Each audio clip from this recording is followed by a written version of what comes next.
அனைத்து நண்பர்களுக்கும் வணக்கம். This video sponsored by school of business organisation Tiruvannamalai. இவங்க வந்து டிஜிட்டல் மார்க்கெட்டிங் கம்பெனி நடத்திட்டு வராங்க. இந்த கம்பெனியில் பார்ட் டைம் ஜாப் வேலை செய்ய விருப்பம் இருக்கவங்க இந்த ஸ்க்ரீனில் தெரிய நம்பருக்கு வாட்ஸ்அப் பண்ணுங்கள், வேலைக்கு ஜாயின் பண்ணிக்கலாம். ஸ்கிப் பண்ணாதீங்க. பெரிய தப்பு. தினம் 300 ரூபாய் சம்பாதிக்க அரிய வாய்ப்பு. இன்ஸ்டாகிராம், Facebook பயன்படுத்த தெரிந்தால் போதும். Content post and content publishing மூலமா தினம் 300 ரூபாய் சம்பாதிக்கலாம். இந்த வேலை செய்ய 5 நிமிடம் போதும். Work training support, group communication support, all language customer live chat support. முக்கியமா சொந்தமா ஒரு பிசினஸ் ஸ்டார்ட் பண்ற அளவுக்கு உங்களால கற்றுக்கொள்ளவும் முடியும், சம்பாதிக்கவும் முடியும். இந்த வேலை வாய்ப்பு வழங்குவது 5 வருடத்திற்கு மேல ரன் ஆகிட்டு இருக்க நம்ம தமிழ்நாட்டு company school of business organisation private limited. மேலும் விவரங்களுக்கு டிஸ்கிரிப்ஷன்ல கொடுத்திருக்க நம்பருக்கு வாட்ஸ்அப் பண்ணுங்க. இப்போது நம்ம இந்த வீடியோவில் பார்த்துட்டு இருக்கிறது பார்த்தீங்கன்னா அதாவது கம்பெனிஸில் யூஸ் பண்ணிகிட்ருக்க ஆரோங்க. இது வந்து ஏன் கம்பெனிஸ் யூஸ் பண்ணுற ஆரோவை பற்றி இப்போ சொல்கிறீங்கன்னா பார்த்தீங்கன்னா, நிறைய பேர் வந்து ஆரோவை பற்றி நிறைய தெரிஞ்சிக்காமல் இருப்பாங்க. அது பேசிக்காக வந்து இப்போ எப்படி ஒர்க் ஆகுதுன்னு நான் சொல்ல போகிறேன். அடுத்து நெக்ஸ்ட் வீடியோவில் பார்த்தீங்கன்னா, இது என்ன ஒர்க்கிங் ப்ராசஸ்ஸு, இது என்னென்ன இந்த சிலிண்டர்ஸ்குள்ளெல்லாம் இருக்குது அப்படிங்கிறதெல்லாம் நெக்ஸ்ட் வீடியோவில் நான் சொல்கிறேன். இப்போ வந்து எப்படி ஒர்க் ஆகுதுன்னு முதல்ல சொல்கிறேன். ஃபஸ்ட் நீங்கள் எப்படி ஒர்க் ஆகுதுன்னு தெரிஞ்சுக்கிட்டிங்கன்னா தான் அடுத்து வந்து உங்களுக்கு இது ரொம்ப ஈஸியாக ஒர்க் பண்ண முடியும். இப்போ வந்து நீங்கள் பார்க்குறது ஆரோ பிளான்ட்டுங்க.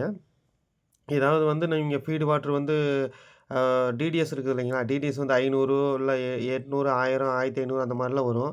இப்போ 500 கீழே இருக்கும்போதெல்லாம் சாஃப்ட்னர் பண்ணிடுவீங்க. ஆனால் வந்து 500க்கு மேலே இருக்கிற இதெல்லாம் நீங்கள் சாஃப்ட்னர் பண்ண முடியாது. அப்போ என்ன பண்ணுவீங்க?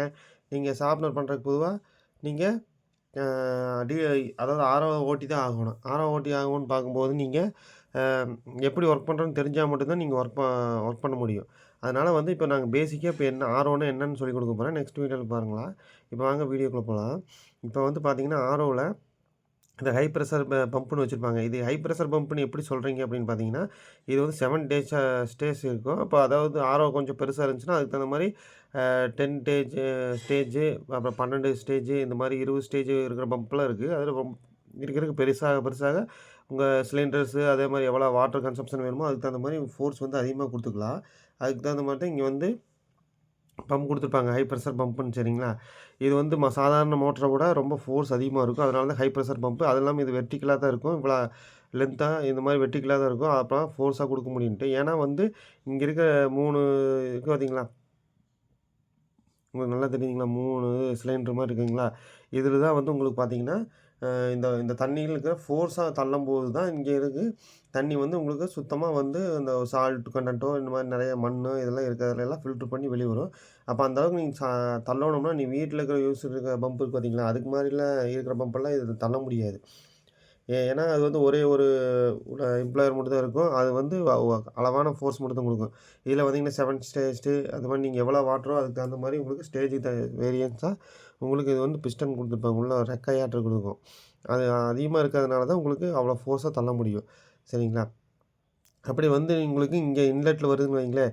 இப்போது ஃபஸ்ட்டு வந்து என்னென்னா ஸ்ட்ரெயிட் அந்த பம்புக்கு தண்ணி வந்துடாது. ஏன்னா ஃபஸ்ட்டு வந்து இங்கே உங்களுக்கு ஆரோ சாதாரண உங்கள் ஹாட் வாட்டர் அந்த ஓவர் ஹெட் டேங்க்லேருந்து நீங்கள் தண்ணி எடுக்கிறீங்க. அந்த தண்ணி எங்கே இருக்கும்? தண்ணியிலேருந்து ஓவர் ஹெட் டேங்க்லேருந்து வந்து ஃபஸ்ட்டு இங்கே வந்து பார்த்தீங்களா சால்ட், அதாவது உள்ளே வந்து மண் இருக்குங்க. சரிங்களா? சேண்ட் ஃபில்ட்ருன்னு சொல்லுவாங்க. சேண்ட் ஃபில்ட்ரு இது பேர் சேண்ட் ஃபில்ட்ருன்னு வச்சுக்கோங்க, ஞாபகம் வச்சுக்கோங்க. இது சேண்ட் ஃபில்ட்ரில் ஃபஸ்ட்டு தண்ணி சுத்தமாகி மண்ணில் இருக்க சின்ன கல், பெரிய கல், அதுக்கு மேலே மண் இருக்கும். உங்களுக்கே தெரியும். அது வழியாக வந்து தண்ணி ஃபில்ட்ராகி நேராக இங்கே வந்து கார்பன் ஃபில்ட்ருன்னு வருங்க. இதுக்குள்ளே கார்பன் இருக்கும். கோகனட்டு கார்பனுங்க. கோகனட் செல்லில் தயாரித்த கார்பன் இங்கே இருக்கும். அந்த கார்பன் வந்து உங்களுக்கு என்ன ஆகும்? இப்படி இதுக்குள்ளே ஃபில்ட்ரு ஆகி அதுக்கப்புறம் தான் தண்ணி ப்ராசஸ்க்கே வரும். அதுக்கப்புறம் நேராக வந்து ஹை ப்ரெஷர் பம்புக்குள்ளே, அதாவது நேராக வந்து இங்கே பார்த்தீங்களா 2 ஃபில்ட்ரு இருக்காங்களா? இது வந்து ஃபோம் ஃபில்ட்ருன்னு சொல்லுவாங்க. ப்ளூ கலரில் 2 பார்த்தீங்களா? உள்ள கயிறால் சுற்றின ஒரு உருளையாட்டு இருக்குன்னு வைங்களேன். அது 2 இது இருக்கும் ஃபோம் ஃபில்ட்ரு. இது 2க்குள்ளேயும் தண்ணி ஃபுல்லாகி இது வழியாக ட்ராவல் ஆகி இங்கே பார்த்தீங்களா பைப்பு, இது வழியாக வந்து அதுக்கப்புறம் தான் ஹை ப்ரெஷர் பம்புக்கு வரும். இந்த ஹை ப்ரெஷர்லேருந்து அவுட்லெட்லேருந்து வந்து அதுக்கப்புறம் இங்கே 3 சிலிண்டர் மாதிரி இருக்குது பார்த்தீங்களா? அதுக்குள்ளே பூந்து ஒவ்வொரு சிலிண்டருக்குள்ளேயும் போகுங்க. ஃபஸ்ட்டு இந்த சிலிண்டருக்குள்ளே போய் இங்கே இந்த தெரியுது பார்த்தீங்களா? இதுக்குள்ளேயே வந்து மறுபடியும் இதுக்குள்ளே போய் 3ஆவதாக இங்கே ஒரு இருக்கும்.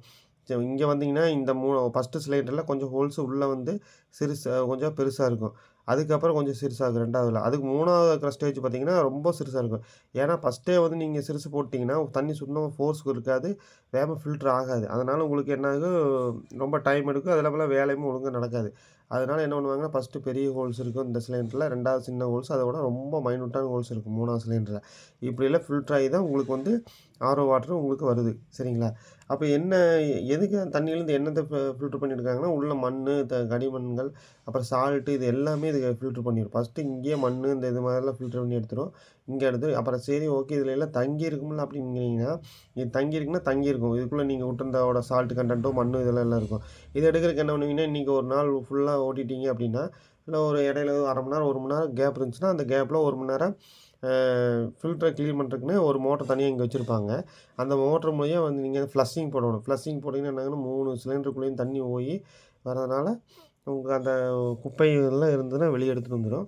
அதுக்கப்புறம் ரொம்ப நாள் கழிச்சு தண்ணி கொஞ்சம் குறைஞ்சிட்டே இருந்துச்சுன்னா, இங்க தெரியும் உங்களுக்கு எவ்வளோ லிட்டர் போயிட்டுருக்கு, வந்துட்டுருக்குன்னு. இதெல்லாம் auto cut off, on off. இதில தண்ணி குறைஞ்சிட்டே வருதுன்னு வச்சுக்கங்களேன், ப்ராடக்ட்டு ரிஜெக்ட் வந்து போயிட்டுருக்குது. ப்ராடக்ட் ரொம்ப குறைஞ்சிட்டே இருக்கு அப்படின்னா, அப்ப நீங்க வந்து HCLல வச்சு கெமிக்கல் வாஷ் பண்ணீங்கன்னா, உங்களுக்கு ஆட்டோமேட்டிக்கா ஃபுல் ஃப்ளெட்ஜா ஒர்க் ஆக ஆரம்பிக்கும். நெக்ஸ்ட் வீடியோல பார்த்தீங்கன்னா, இதில என்னென்ன மைனூட்டான ஒர்க்லாம் இருக்கு, இப்ப என்ன மெட்டல்ல இத செஞ்சிருக்காங்கங்கிறத நெக்ஸ்ட் வீடியோல பார்க்கலாம். நன்றி, வணக்கம்.